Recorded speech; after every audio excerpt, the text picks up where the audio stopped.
नमस्ते दोस्तों, मैं हूं आपका मेजबान और साइंस द रियल में आपका फिर से स्वागत है। हमने अब तक देखा कि विकास हमारी आंखों के सामने हो रहा है, चाहे वो कुत्तों में हो या फूलों में। लेकिन विकास की असली कहानी लाखों करोड़ों सालों में फैली है। एक बड़ा सवाल यह है, हम ये कैसे जानते हैं? जब कोई वैज्ञानिक कहता है कि यह डायनासोर 7 करोड़ साल पहले जीवित था या पृथ्वी खुद 4.5 अरब साल पुरानी है, तो वे यह आंकड़ा कहां से लाते हैं? क्या यह सिर्फ एक अंदाजा है? बिल्कुल नहीं। प्रकृति ने हमें कुछ अविश्वसनीय घड़ियां दी है जो अरबों सालों तक चुपचाप चलती रही हैं और आज हम उन्हें पढ़ना सीख गए हैं। समय को मापने के लिए हमें एक ऐसी प्रक्रिया चाहिए जो एक स्थिर दर पर चलती हो। हमारी घड़ियां पेंडुलम के झूलने या क्रिस्टल के कंपन का उपयोग करती है, लेकिन लाखों सालों को मापने के लिए हमें कुछ बहुत ही धीमा चाहिए। यहीं पर रेडियोधर्मिता, रेडियो एक्टिविटी काम आती है। ब्रह्मांड में मौजूद हर चीज परमाणुओं से बनी है। कुछ परमाणु स्थिर होते हैं, लेकिन कुछ अस्थिर होते हैं। ये अस्थिर परमाणु, जिन्हें हम रेडियोधर्मी समस्थानिक आइसोटोप्स कहते हैं, समय के साथ धीरे धीरे टूटकर दूसरे स्थिर परमाणुओं में बदल जाते हैं। इस टूटने की प्रक्रिया की सबसे खास बात यह है कि इसकी दर बिल्कुल सटीक और स्थिर होती है। हम इसे अर्ध आयु, हाफ लाइफ में मापते हैं, यानी वह समय जिसमें किसी पदार्थ के आधे परमाणु टूट जाएंगे। कुछ घड़ियां हजारों साल मापने के लिए अच्छी हैं, जैसे कार्बन 14, लेकिन कुछ घड़ियां जैसे पोटेशियम आर्गन अरबों साल तक का समय बता सकती हैं। यह एक अविश्वसनीय टूलकिट है। लेकिन एक घड़ी तभी उपयोगी होती है जब आप जानते हो कि उसे कब शुरू किया गया था।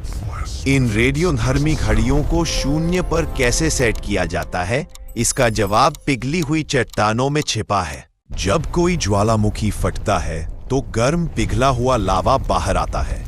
जब यह लावा ठंडा होकर ठोस चट्टान, जिसे आग्नेय चट्टान कहते हैं, बनता है, तो उस क्षण रेडियोधर्मी घड़ी शून्य पर सेट हो जाती है। समय के साथ चट्टान के अंदर फंसा हुआ पोटेशियम 40 धीरे धीरे आर्गन 40 में बदलता है, जो अब गैस के रूप में बाहर नहीं निकल सकता।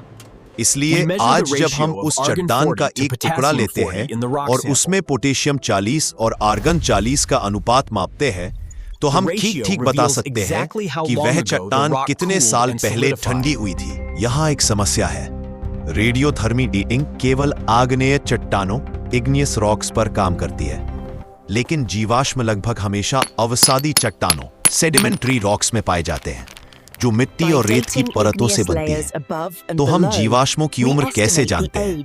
यह एक जासूसी के काम जैसा है। भूवैज्ञानिक चट्टानों की परतों का अध्ययन करते हैं। वे जानते हैं कि निचली परतें पुरानी होती हैं और ऊपरी परतें नहीं। अगर उन्हें किसी जीवाश्म के ठीक ऊपर या नीचे ज्वालामुखी राख की परत मिल जाती है, तो वे उस राख की परत की उम्र रेडियोधर्मी डेटिंग से पता कर सकते हैं। इस तरह वे जीवाश्म की उम्र को एक सीमा के भीतर बता सकते हैं। उदाहरण के लिए, यह जीवाश्म इस 6.8 करोड़ साल पुरानी परत से पुराना है, लेकिन उस 6.6 करोड़ साल पुरानी परत से नया है। दुनिया भर से ऐसे हजारों सुरागों को जोड़कर हमने पृथ्वी के इतिहास का एक अविश्वसनीय रूप से विस्तृत समय रेखा तैयार की है। तो जब वैज्ञानिक कहते हैं कि पृथ्वी अरबों साल पुरानी है, तो वे कोई कहानी नहीं सुना रहे होते। वे भौतिकी के ठोस नियमों पर आधारित सबूत पेश कर रहे होते हैं। ये रेडियोधर्मी घड़ियां हमें बताती है कि विकास के लिए पर्याप्त समय था, बहुत ज्यादा समय।